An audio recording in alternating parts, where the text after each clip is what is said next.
So we all know that Soundwave is superior, but which Soundwave is the most superior? Well, this is the question we're going to address in the latest GotBot Counts Down.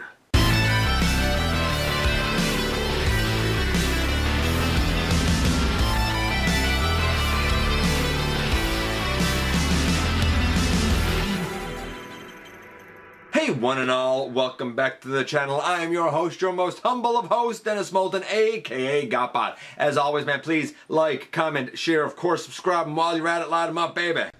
And hit that notification bell, please. Helps me out a ton. It lets you know when content of all sorts goes up here on the channel. Check out Machinery of Man, The Everything Factor, and all of the groups that I am either a mod for or an admin for. All those links are in the description. Check me out all across social media. All those links also in the description. Or, of course, you can always support the channel by using the donate link.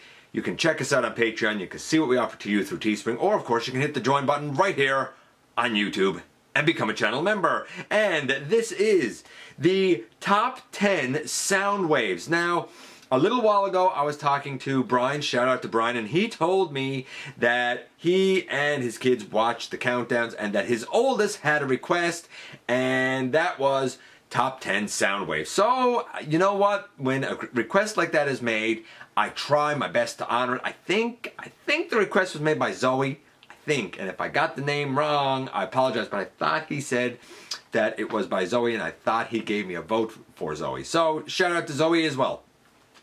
I'm so sorry if I'm wrong. But yeah, so I thought, you know what? Okay, fine. Top 10 Soundwaves. Now, I don't own all of these Soundwaves. I don't. And some people asked the question, is this top 10 based on fiction, or is this top 10 based on their plastic iteration? And I just replied with, yup.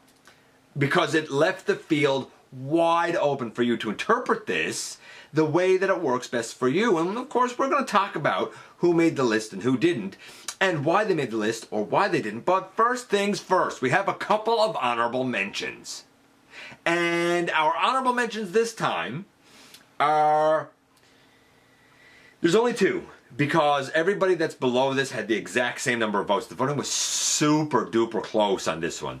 The first honorable mention goes to the Studio Series Dark of the Moon Mercedes version of Soundwave. Whether or not you like that Dark of the Moon version of Soundwave from the fiction or not, most tend to agree that that most recent update to that body type, especially because it comes with Laserbeak, is highly successful, looks really sleek, and functions generally quite well. The other honorable mention is the Soundwave, who is actually an MP3 player. I think Takara put it out. I like that Soundwave. I think it's great. I think it functions great, and it actually has a function that would match the character, so I understand it. But neither of them made the top 10. So who did? Well, we're actually going to kick things off with number 10 first, but number 10 is a tie. So at number 10, like I said, we have a tie. Same number of votes came in for the War for Cybertron Deluxe Class Soundwave, as well as the Titans Return Leader Class Soundwave.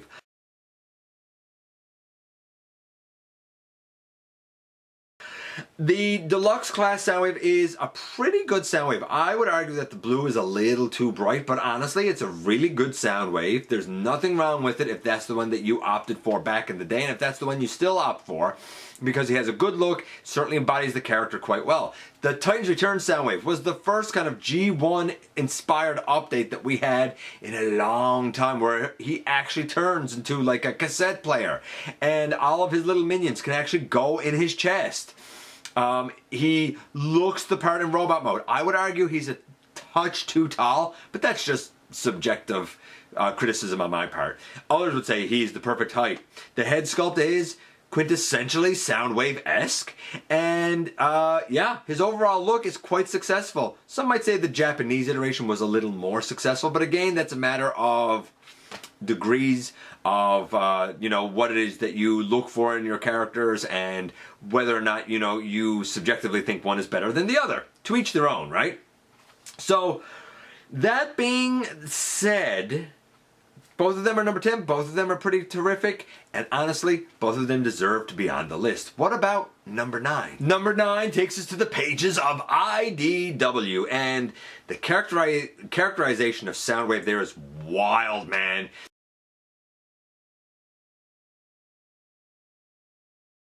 My understanding is that he has like some telepathic abilities and stuff, and that he's a bit of a weirdo and an outcast, and that he's mentored by Ravage, if I'm not mistaken, and which is strange since Ravage is typically one of his minions.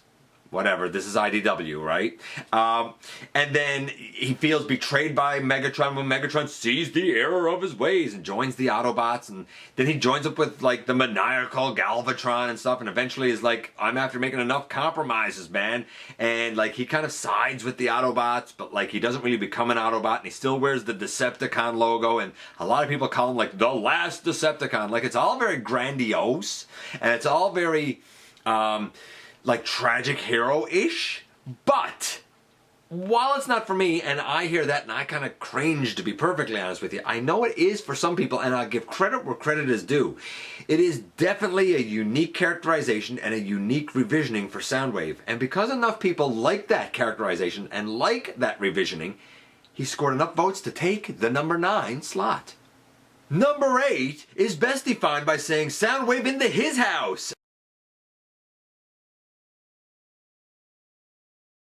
That's right, it is Cybertron Galaxy Force Soundwave, who, while still kind of monotone, uses a lot of like DJ-esque, like big hype type of talk, while he's manipulating both the Autobots and the Decepticons. And of course, Laserbeak helps him do just that as well. Very formidable, able to intimidate, able to impersonate the voices of others, able to intimidate many, impersonate the voices of many, and basically all around create chaos, confusion, and destruction in his wake. He is one of the most formidable versions of Soundwave. Not to mention that the Sound Blaster that shares the same kind of body as that Soundwave is none other than Logos Prime himself. So the Soundwave is formidable, Logos Prime is formidable. Everything out of Galaxy Force Cybertron that has to do with the Soundwave name and moniker is formidable. And because of the fear he strikes, he has to take the number 8 slot. Number 7 is one of my favorites. It is the Fall of Cybertron version of Soundwave.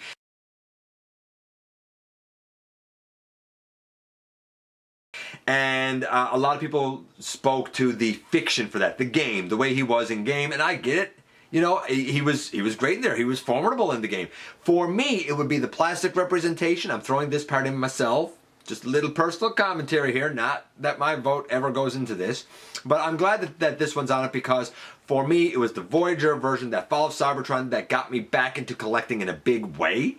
And led me to where we are here today. So I can't underestimate the importance of it.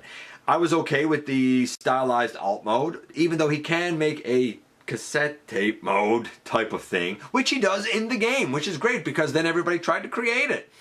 Fall of Cybertron Soundwave, he's become a classic all these years later, and for that reason he takes the number 7 slot. Number 6 is a recent release by way of the Netflix trilogy War for Cybertron version of Soundwave that comes with Laserbeak and Ravage.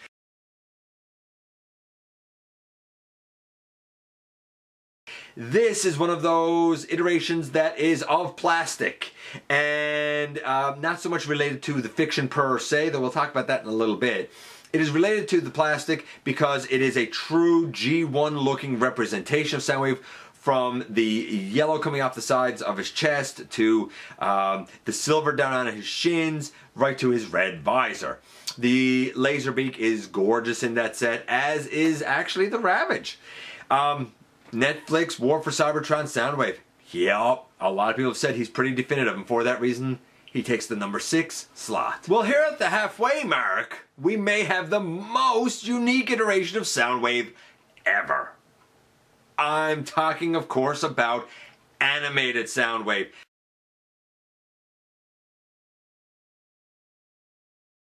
Man, oh man. Okay, so like, the long story short is that animated Soundwave, in case you don't know, doesn't understand why humans control robots and machines. Machines are more durable and longer lasting. It should be the other way around. So he kind of decides like to lead a rise up against humanity, and kind of sides with the Decepticons, who are like, hey, we're all about destroying humanity. We think that's a good idea.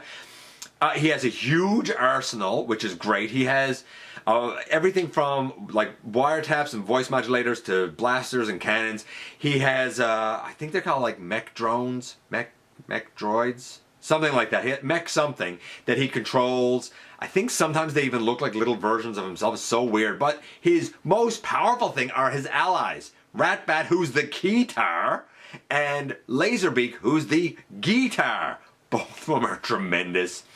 The Soundwave is one of the most unique, but he's also the most polarizing. Either you detest that version of Soundwave, or you think it's hyper, super cool. Enough people thought he was hyper, super cool that he at least came in at the number 5 mark. Now coming in at number 4 is the Siege version of Soundwave.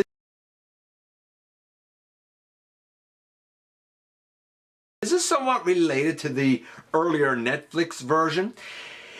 Except the Siege version is, as a lot of people noted, a little more, in terms of plastic, it's a little more versatile because they like the fact that he officially does a lamppost mode, though the Netflix one can pull it off if you saw my Netflix Soundwave review.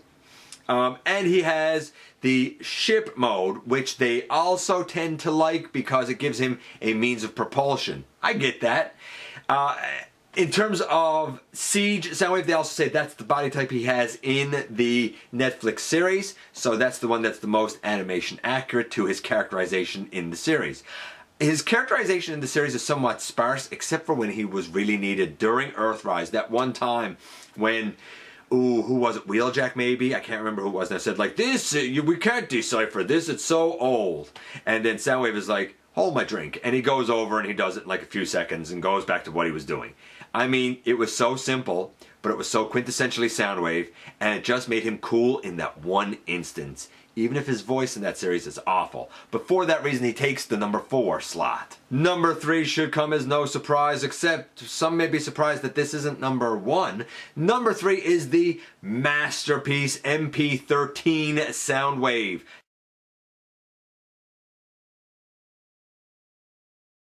Think it's 13. I'm saying that because a lot of people specifically point to the version that came out at Toys R Us with the cassettes. I'm not gonna lie, I don't know the mold, I've never held it, but I've seen it. Yeah, it looks perfect. I've seen it in a lot of poses, enough to know that the articulation is astonishing, and I've heard that the transformation's amazing. Plus he comes with all of his cassette minions, except I think Buzzsaw, because I think Buzzsaw comes with Sound Blaster, but it comes with all the rest, and even they have like the pile drivers for Frenzy and Rumble and stuff. Like, you know, the birds look great. Honestly, I get it. I'm not usually an MP guy, I'm really not, but if there's one to have, if there's one to experience, it's probably Soundwave, and a lot of people agree, and for that reason he takes the number 3 slot. And here at the top 2, we have one of my favorites again. It is the most slender version, the most spindly version, and perhaps the most creepy version, that being Transformers Prime Soundwave. With his kind of faceless just mask, and he is solid, like he doesn't talk. I think the one line he says is Soundwave superior. I think that's like the only time the dude speaks, but yet he's always menacing, always in the background. He's recording everything. He has ears everywhere. He's able to like teleport people that are right in, or bots I guess, that are right in front of him. Even after getting trapped in the Shadow Zone himself, if you watch Cyberverse, he finds a way to escape and come back. Sorry, not Cyberverse. RID 2015. He finds a way to escape and come back and wreak even more havoc. He's dangerous, he's intelligent, he's ruthless, and he's silent. He's the epitome of silent but deadly. And honestly, for that reason, and because enough fans see that same sort of persona as intimidating, as memorable, he scored enough votes to take the number 2 slot. So who comes in at number 1? Oh, come on. We all know that number 1 was a foregone conclusion. Number 1 is G1.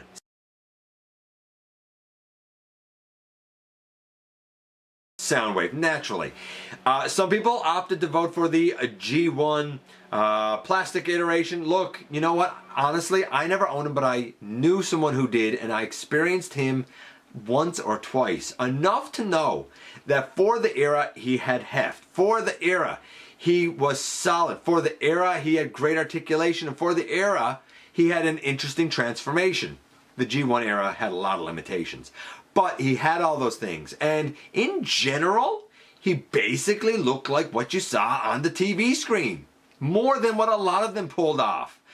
There's a lot there in terms of his, his look and how dynamic he was for the time. That gives him big points. Not to mention, you could get the little cassettes for fairly inexpensive, and they could interact with him as well. There was nothing not to like about Soundwave. When it comes to the series or the 86 movie, whatever, we all know that Soundwave was always listening. He was always loyal. He was always dangerous because you were never just going to be facing off against Soundwave. You were going to be facing off against Soundwave, Laserbeak, Ravage, Rumble, Frenzy, probably Buzzsaw, Slugfest. I could keep going. Ratbat. We all know that we could go on and on here.